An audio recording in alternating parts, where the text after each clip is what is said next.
नमस्कार, India voice देख रहे हैं आप और मैं हूं आपके साथ प्रज्ञा मिश्रा। बुलेटिन की शुरुआत करेंगे, लेकिन उससे पहले सीधे आपको लेके चलते हैं आजमगढ़, जहां सीएम योगी आदित्यनाथ लाइव आ रहे हैं। क्या कुछ कह रहे हैं, चलिए आपको सुनाते हैं। सदस्य श्रीमती प्रियंका मौर्य जी, भारतीय जनता पार्टी के जिलाध्यक्ष श्री ध्रुव सिंह जी, लालगंज के अध्यक्ष श्री विनोद राजभर जी, आज के इस कार्यक्रम में उपस्थित भारतीय जनता पार्टी के हमारे वरिष्ठ नेतागण से अखिलेश कुमार मिश्र जी, अरविंद जायसवाल जी, कृष्ण मुरारी विश्वकर्मा जी, श्रीमती मंजू सरोज जी, श्री सत्येंद्र राय जी, श्री मनोज यादव जी, श्री प्रशांत सिंह जी, भारी संख्या में आज में मुबारकपुर के मेरे सभी उपस्थित बहनों और भाइयों, मैं सबसे पहले बाबा भंवरनाथ की इस पावन धरा को, जिस धरा ने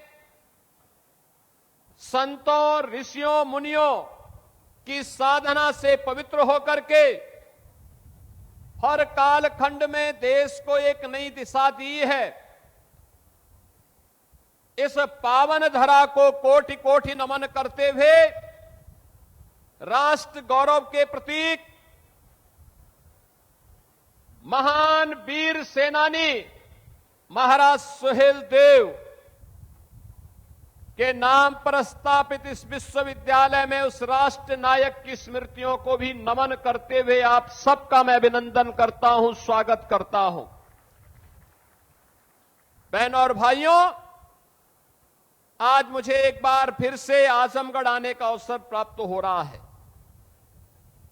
मैं सोचता हूं कि आजमगढ़, जिसका अपना गौरवशाली इतिहास रहा हो, ऋषि मुनियों की साधना से पवित्र हुआ हो, साहित्यिक साधना का केंद्र बिंदु रहा हो, देश की आजादी के आंदोलन में बढ़ चढ़ करके भाग लेकर के देश को स्वतंत्र कराने का एक जज्बा जिस जनपद के अंदर रहा हो, वह जनपद जहां पे हस्तशिल्प है, जहां कारीगर है, अन्नदाता किसान है, ऊर्जावान युवा है, वह जनपद पहचान के लिए क्यों मोहताज हुआ है? उस जनपद के सामने पहचान का संकट क्यों खड़ा हुआ? और बहनों और भाइयों, वही प्रश्न लेकर के मैं बार बार आता हूं आजमगढ़, क्योंकि ये पीड़ा केवल आजमगढ़ की पीड़ा नहीं, हम सबकी भी पीड़ा है। जिन्होंने हमें बांटा था, जिन्होंने हम सबको विभाजित किया था, लेकिन बार बार वे लोग आपका समर्थन भी पाते थे, लेकिन वे आपके हितैषी नहीं थे। याद करिए, 2017 के पहले का आजमगढ़ अपनी पहचान के लिए मोहताज था।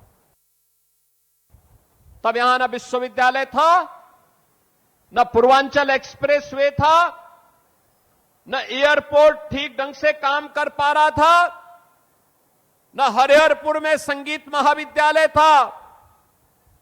तब आजमगढ़ की साड़ी को भी कोई मंच नहीं मिल पा रहा था, और मुबारकपुर के ब्लैक पॉटरी के लिए भी कोई स्थान नहीं था।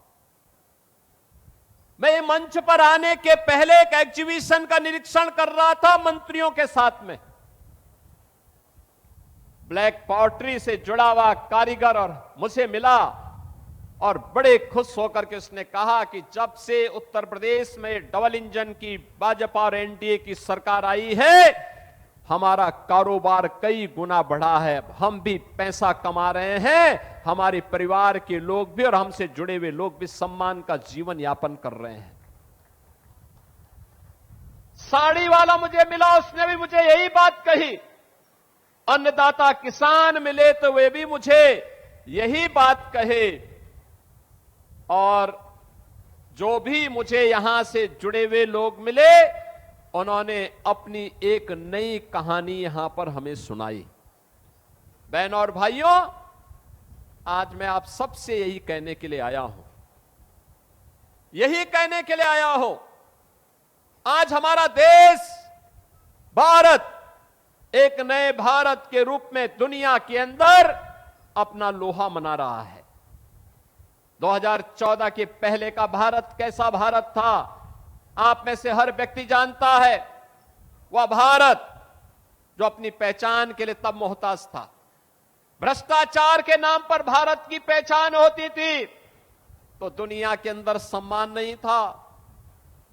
देश की सुरक्षा में लोग सेंध लगाते थे, सरकार मौन रहती थी तो स्वाभाविक रूप से दुश्मन आंख दिखाता था।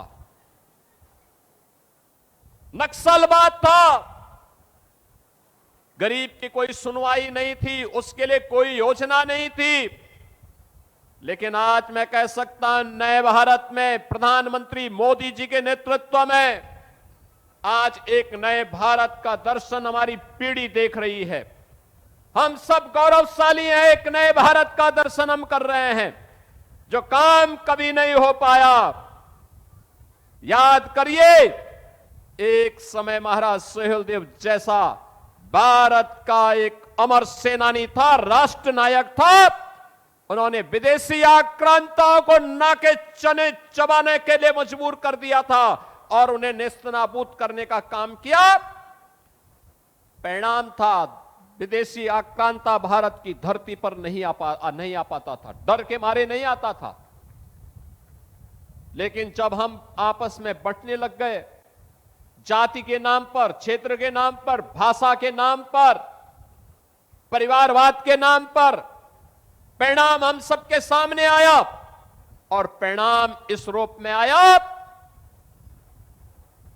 कि महाराज सुहेलदेव के बाद मोहम्मद घोरी का हमला हुआ। महाराजा पृथ्वीराज चौहान ने एक बार नहीं 17 बार उस कायर आक्रांता को परास्त किया। वो हर बार माफी मांगता था, लेकिन एक बार चूक हुई, धोखे से पृथ्वीराज चौहान को उसने बंधक बना दिया, कैद कर दिया, अपने साथ लेकर के गया और फिर उसने जो व्यवहार महाराज पृथ्वीराज चौहान के साथ किया, ये इतिहास हम सबके सामने है। हम वही गलती बार बार करते रहे जिस गलती का प्रमार्जन 1000 वर्ष पहले महाराज सुहेलदेव ने किया था। उसके बाद की पीढ़ी उनसे प्रेरणा नहीं ले पाई। क्या होता था, बहराइच की चर्चा हुई, महाराज सुहेलदेव के नाम पर आयोजन वहां पर आक्रांता सालार मसूद के नाम पर होता था, गाजी मियां के नाम पर होता था। हम लोगों ने कहा कि गाजी के नाम पर नहीं, महाराज सुहेलदेव के नाम पर आयोजन होने चाहिए। किसी विदेशी आक्रांता को सम्मान नहीं मिलना चाहिए। एक गुलामी का प्रतीक है और स्वतंत्र भारत, नया भारत गुलामी की किसी भी चिन्ह को और गुलामी के किसी भी प्रतीक को स्वीकार नहीं करेगा।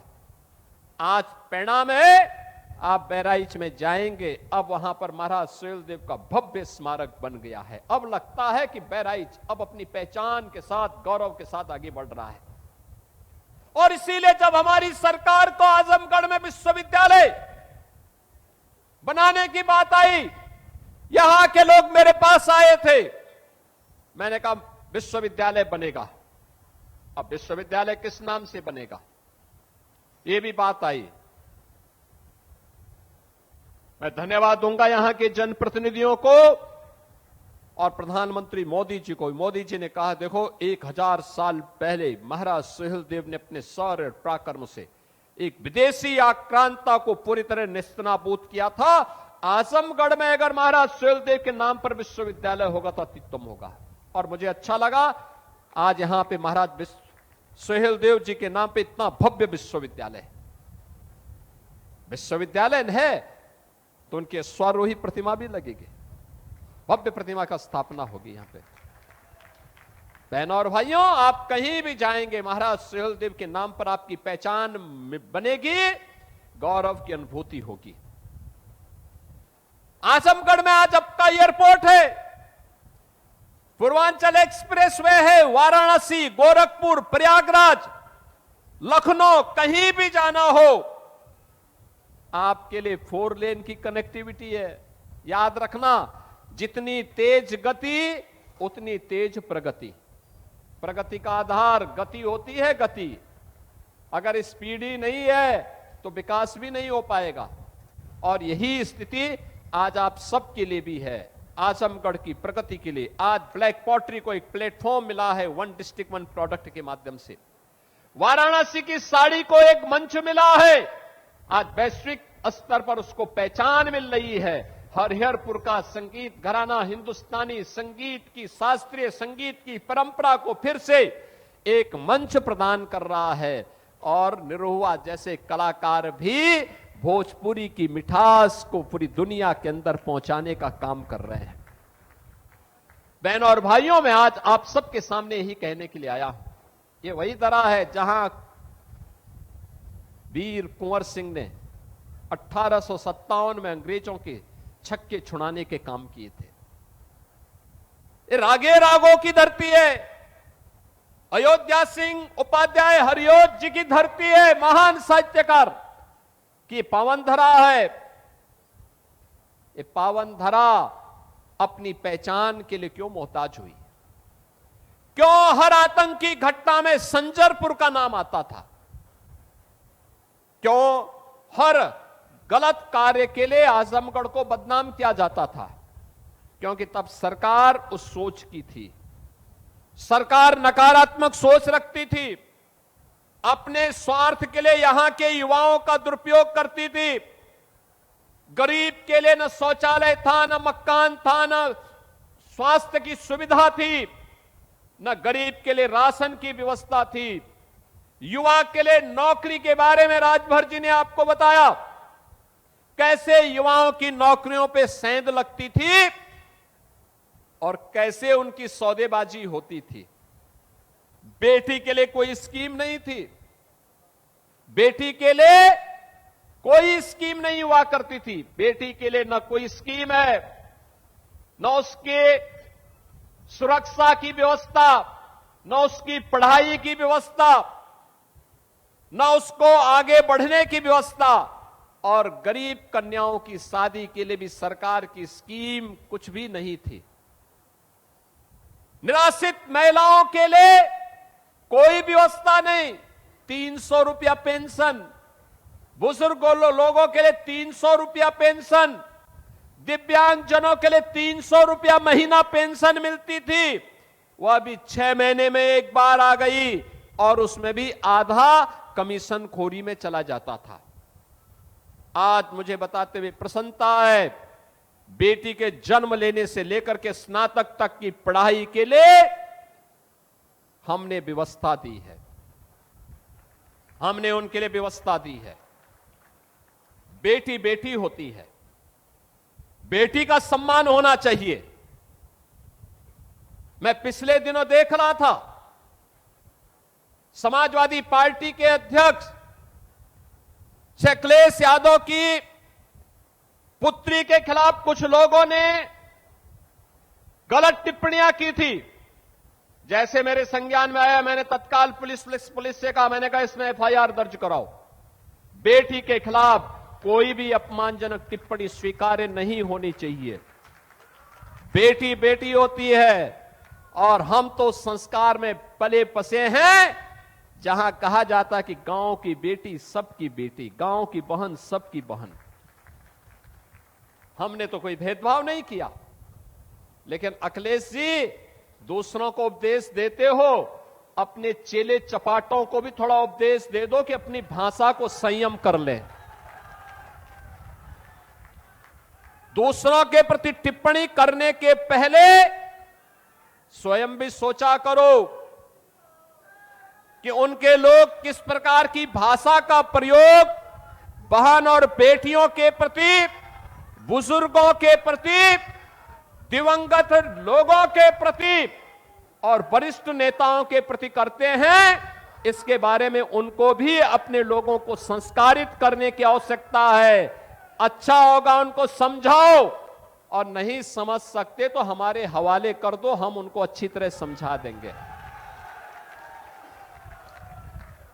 बहनों और भाइयों, आज बेटी की शिक्षा के लिए पैसा है तो बेटी की सामूहिक विवाह की स्कीम भी हमारे पास है। गरीब बच्चों की पढ़ाई के लिए सैनिल राजभर जी का विभाग अटल आवासीय विद्यालय भी बना रहा है और नई नई स्कीम लेकर के उनके उन्नयन के लिए कार्य कर रहा है। हर विभाग कुछ न कुछ नया कार्य करके आज विकास की प्रक्रिया के साथ जोड़ने का काम कर रहा है। ये काम 2017 और 2014 के पहले क्यों नहीं हुआ? क्यों नहीं हुआ? ये एक्सप्रेसवे 2017 के पहले क्यों नहीं बन पाया? ये विश्वविद्यालय क्यों नहीं बन पाया? नर्सिंग कॉलेज क्यों नहीं बन पाया? यहां पर अन्य सुविधाएं क्यों नहीं विकसित हो पाई?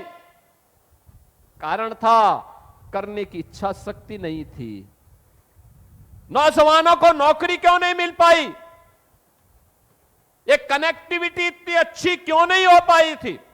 गोरखपुर जाने के लिए आज तो आजमगढ़ का व्यक्ति यहां से चलता है 1 घंटे में गोरखपुर, मात्र 1 घंटा। वाराणसी जाता है मात्र 1.5 से पौने 2 घंटे में वाराणसी पहुंचता है, 2.5 घंटे में लखनऊ पहुंचता है। यह है आज इतनी तेज आपकी गति बढ़ाने का काम। हर गरीब को सिर ढकने के लिए छत, हर गरीब के घर में शौचालय, हर बेटी की सुरक्षा की व्यवस्था, हर व्यापारी को भी सुरक्षा की व्यवस्था। हमने कहा है बिना भेदभाव के सुरक्षा दे देंगे, बिना भेदभाव के शासन की योजना से भी जोड़ेंगे। लेकिन अगर किसी ने गरीब की जमीन को हड़पने का काम किया, बेटी की सुरक्षा में सेंध लगाया और किसी व्यापारी के साथ भी जबरन करने का काम किया, तो फिर हम उसकी गारंटी नहीं ले पाएंगे। बहनों और भाइयों, आप सबसे मैं अपील करूंगा, नए भारत के साथ नए उत्तर प्रदेश को भी आगे बढ़ना पड़ेगा। नया भारत वैश्विक संकट में भी अपने लोगों को बचा रहा है। आपने देखा होगा कैसे भारत ने ऊर्जा संकट से देश को बचाया है, कैसे भारत अनवरत रूप से इस यात्रा को आगे बढ़ा रहा है। दुनिया त्रस्त है, लेकिन भारत के लोगों को मोदी जी के नेतृत्व पर गौरव की अनुभूति होती है। अभी एनडीए ने मोदी जी के 12 वर्ष निर्वाचित प्रधानमंत्री के पूरे होने पर उनके अभिनंदन के लिए दिल्ली में एक बड़ा कार्यक्रम रखा था। पूरे देश भर से लोग आए थे और सब ने अपने अपने यहां की नई कहानी को, नई गाथा को कहा, कैसे देश बदला है और कैसे भारत आज दुनिया के अंदर सिर उठा करके चलता है और दुश्मन के मान में घुस करके दुश्मन को भी ठिकाना लगाने का काम करता है। आज ये नए भारत के अंदर देखने को मिल रहा है। कोई सोचता था, मैं मानता हूं महाराज सुहेल देव होते, अयोध्या में राम मंदिर कभी नहीं टूटता। और महाराज सुहेल देव नहीं थे, हम विभाजित थे, मंदिर टूटा। 500 वर्षों तक हम इंतजार करते रहे, संघर्ष करते रहे, युद्ध पीढ़ी दर पीढ़ी बदलती गई, वर्ष दर वर्ष बदलते गए, अयोध्या में राम मंदिर नहीं बन पाया। मोदी जी के आने के बाद डबल इंजन सरकार ने 500 वर्षों की समस्या का समाधान किया और अयोध्या में भगवान राम का भव्य मंदिर का निर्माण हुआ। क्या यह काम समाजवादी पार्टी कर पाती? मैं पूछना चाहता हूं आजमगढ़ वासियों से, आप लोग राम मंदिर के निर्माण से खुश हैं कि नहीं है? राम मंदिर का निर्माण आजाद भारत में तत्काल हो जाना चाहिए था कि नहीं होना चाहिए था? क्या यह काम कांग्रेस कर पाती? क्या यह काम समाजवादी पार्टी कर पाती? जब ये आपकी आस्था को सम्मान नहीं दे सकते, आपके पूर्वजों को सम्मान नहीं दे सकते, आपके देवी देवताओं का सम्मान नहीं कर सकते, तो आप इनके साथ जुड़ करके कौन सा बड़ा तीर मार देंगे? आप ये कुछ नहीं कर सकते।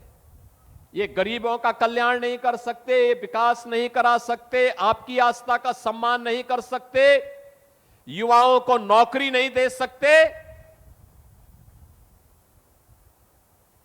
इनको आप काहे सिर में ढो करके चलते हैं? तो बोझा है व्यवस्था के लिए, इस बोझा को ढोइए मत। वर्तमान को सुधारने के लिए और उज्जवल भविष्य बनाने के लिए डबल इंजन सरकार के साथ, डबल स्पीड के साथ आगे बढ़ने की तैयारी करिए। और उस स्पीड के लिए डबल इंजन की सरकार आपके बीच में है। हमने तो यहां 10 विधानसभा थी और 2 लोकसभा है, बीजेपी का कोई नहीं जीता, लेकिन तब भी विकास से हमने वंचित नहीं होने दिया। आजमगढ़ को विकास किया, इस उम्मीद के साथ कि निरुआ जीतेगा जरूर अगली बार। और निरुआ पिछली बार तो जीत गए थे।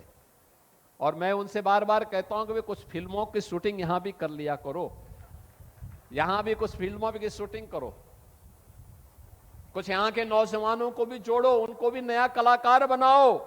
हरिहरपुर के विकास के लिए जिसने कला की हर विधा को आगे बढ़ाया है, उस पावन धरा को भी थोड़ा आगे बढ़ाओ। उनके साथ जुड़ करके वहां के नवोदित कलाकारों को एक मंच दो। आने वाली पीढ़ी कृतज्ञता ज्ञापित करेगी कला का सम्मान करने के लिए। हरिहरपुर को या फिर यहां की ब्लैक पॉटरी को या यहां की साड़ियों को, यहां के अन्नदाता किसानों को, यहां के ऊर्जावान नौजवानों के लिए एक मंच मिलना चाहिए। और उस मंच के लिए आजमगढ़ को आज तैयार होना चाहिए। आज इन्हीं शब्दों के साथ बहनों और भाइयों, 1000 करोड़ रुपए की परियोजनाएं यहां आज आपको उपलब्ध करवाई जा रही हैं। केवल 2 विधानसभाओं की हैं, अन्य विधानसभाओं के लिए भी ऐसे ही आएंगे, बार बार आएंगे, क्योंकि आजमगढ़ को सुरक्षित भी बनाना है और समृद्ध भी बनाना है। और इसके लिए हम बार बार आएंगे इस विश्वास के साथ। आप सभी को मौसम की इतनी विपरीत चुनौती आई, ओम प्रकाश राजभर जी बोले कहीं टेंट उड़ेगा तो नहीं। हमने कहा जब तक हम हैं तब तक तो नहीं उड़ेगा। लेकिन मैं धन्यवाद दूंगा कि आप सब इतने धैर्य के साथ इस आंधी तूफान में भी खप बैठे रहे। क्योंकि मुझे एक बार लगा, जब बहुत तेज आंधी तूफान आई तो मुझे लगा कि ऐसा ना हो कि हम मंच के लोग ही बैठे रहे और सामने वाले भाग जाएं। लेकिन आपने धैर्य से काम लिया कि सेना अडिग है तो सेनापति भी मजबूती के साथ लड़ेगा, मजबूती के साथ इस लड़ाई को आगे बढ़ाएगा। आजमगढ़ वासियों, मैं इसके लिए आप सबको हृदय से धन्यवाद देता हूं। 1000 करोड़ रुपए की इन परियोजनाओं के लिए इन दोनों विधानसभा क्षेत्र के सभी बंधु बांधवों को, सभी नागरिकों को हृदय से बधाई और मंगल में शुभकामनाएं व्यक्त करते हुए अपनी वाणी को विराम देता हूं। और प्रशासन से इस बारे में जरूर कहूंगा कि आजमगढ़ के लिए आजमगढ़ विकास प्राधिकरण के माध्यम से हमें पुरानी जो जेल है उस जेल को एक अच्छे कन्वेंशन सेंटर या किसी अच्छे केंद्र के रूप में आगे बनाने के लिए, बढ़ाने के लिए एक व्यापक कार्य योजना आगे देनी चाहिए। आप सबके प्रति मेरी शुभकामनाएं, धन्यवाद। जय जय श्री राम। बहुत बहुत धन्यवाद माननीय, आपके मार्गदर्शन